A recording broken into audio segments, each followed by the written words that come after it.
The Kingdom with No Rules, No Laws, and No King by Norman Stiles. Once upon a time, a young boy named Benjamin lived in a kingdom that had no rules and no laws of any kind. It also had no king, but let's not get into that now. It did have majestic mountain ranges, roaring rivers, really cool castles, cutesy cottages, beautiful birds, and adorable furry animals, great weather, miles of beaches, perfect waves, all kinds of excellent trees great for climbing, and a more than adequate number of benches for people to sit on. One day, Benjamin was sitting on one of these benches with his father, mother, and big sister.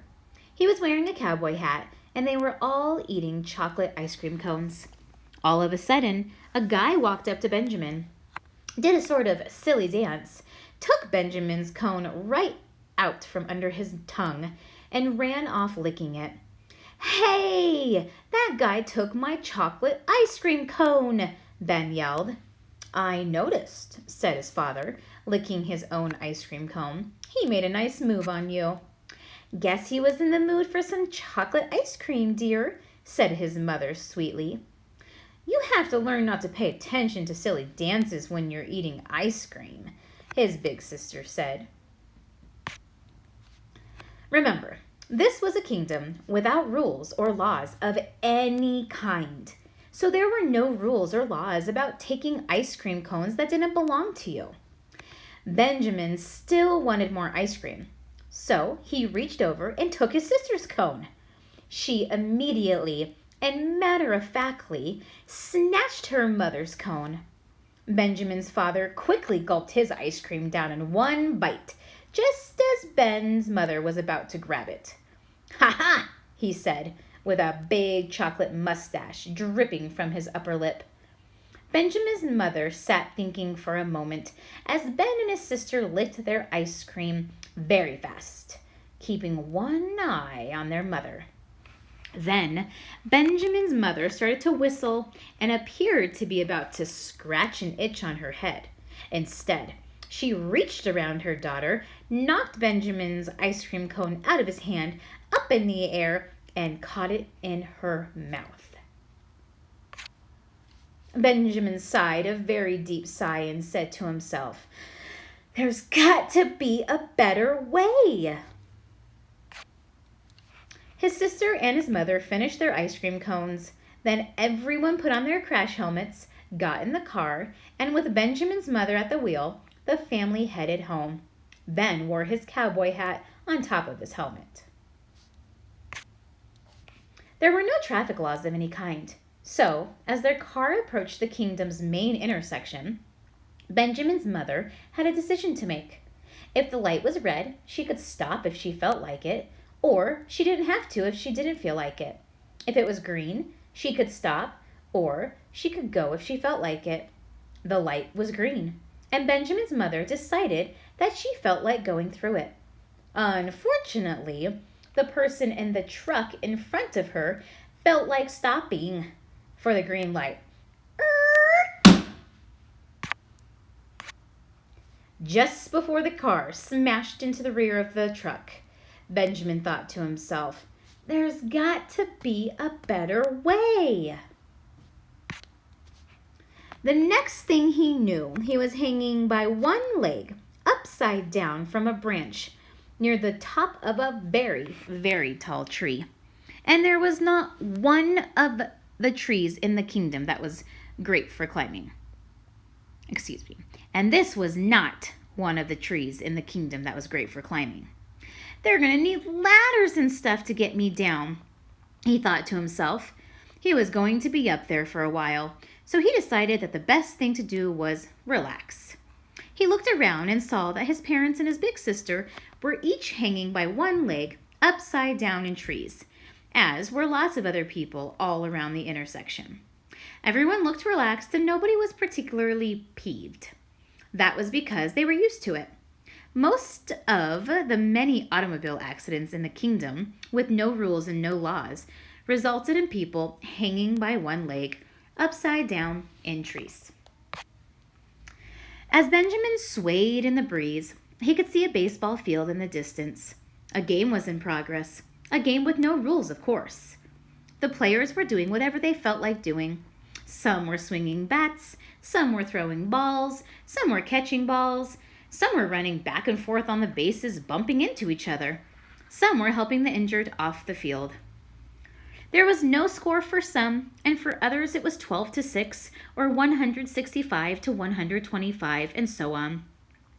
For some, a hit was a hit. For others, a hit was an out. And for a few, there was not such a thing as a hit or an out. Some just sort of sat there in the middle of the base paths, digging in the dirt with pails and shovels. "There's got to be a better way!" Benjamin was screaming over and over as they carried him down from the tree. "It's okay, Benjamin dear, you're down now," his mother said. "We're all okay now. We're all out of our trees. See, we're out of our trees." Benjamin looked around and saw that everyone was indeed out of their trees. And it was at that very moment that he resolved to himself he would figure out a better way. "I'm going to my room, and I'm not coming out until I'm finished," Benjamin said. "Finished with what?" his sister asked. "I don't know yet," he said, slamming the door behind him. News spread all over the kingdom that a boy named Benjamin had gone to his room and wouldn't come out until he was finished. The entire kingdom gathered around Benjamin's house, waiting for him to come out of his room with whatever it was he was finishing. Then, after 2.5 hours, Benjamin emerged. "Finished," he said. "3 laws and a bunch of rules," he said proudly. "Huh?" said the kingdom, not having the faintest idea what he was talking about. "This is the bunch of rules," Benjamin explained, holding up a booklet. "From now on, we'll play baseball by the rules in this book, like 9 people on each side, 9 innings, 4 balls, 3 strikes, no pails and shovels, stuff like that. If you don't play by these rules, you can't play." "Interesting," some of the people in the kingdom said. "Sounds pretty good," others said. "No pails and shovels? Phooey," said Benjamin's mother and father and some others. "Get to the 3 laws," his sister demanded impatiently. "Yeah," said the kingdom. "Okay," Benjamin said, and he took out a very impressive piece of notebook paper and began to read. "Everyone will stop on red and go on green. That's the first law. Nobody can take another person's chocolate ice cream cone. That's the second law. Every day at noon, the entire kingdom has to come over to my house, play cowboy, dig in my sandbox with pails and shovels, and sing a dance to a great song I wrote called 'Hail Benjamin, he's a heck of a guy.' That's the third law. If you don't obey the laws, you get punished." "Interesting," some of the people in the kingdom said. "Sounds pretty good," others said. "The law with the pails and shovels is my favorite," said Benjamin's mother and father. "Hail who?" said a guy in the back to no one in particular. Then Benjamin said he was going back into his room, and he would not come out until the kingdom tried the 3 laws and the bunch of rules. So they did, and they found that they no longer spent as much time hanging by one leg upside down in trees. They were able to finish their chocolate ice cream cones, and baseball was a lot more fun. But every day at noon, not everyone was coming over to Benjamin's house and playing cowboy, digging and singing and dancing like they were supposed to. "I can't. I have an earache," one guy said. "I'm allergic," said another guy. "My pail and shovel are at the cleaners," Ben's sister said.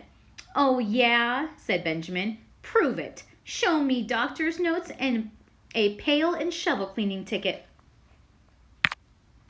The 2 guys had notes, but Benjamin's sister didn't have a pail and shoveling cleaning ticket. She said she'd lost it. Then she said, "Okay, look, I don't like the 3rd law. I don't see why every day at noon Everyone has to come all the way over to our house and play cowboy, dig, and sing and dance to hail Benjamin. He's a heck of a guy. We have to because it's the law, the kingdom tried to explain. But it's a silly law. It serves no purpose. Benjamin's sister replied. True, Benjamin said, but I like it a lot. It's a fun law. His parents agreed. I don't think it's fun, Benjamin's sister said. I don't like it one bit. You don't? Benjamin asked. No, I don't, said his sister. To Benjamin's genuine surprise, more than a few of the people in the kingdom appeared to agree with her. Okay, no problem, Benjamin said with a shrug. From now on, the law is every day at noon, no one's allowed to come over to our house and do anything. Brilliant! Hooray for Benjamin! Cheered everyone in the kingdom. Everyone except Benjamin's sister, that is. Wait a minute! That's no good either, she shouted, taking a deep breath. We don't need a law to force people to come over to our house and play cowboy and dig and sing and stuff like that. But we also shouldn't have one to stop them from doing it if they feel like it. We shouldn't? The kingdom asked. No, she said. As long as no harm comes to anyone, why should there be a law against it? You know, she has a point, said her mother and father. A very good point. A lot of other people in the kingdom joined in.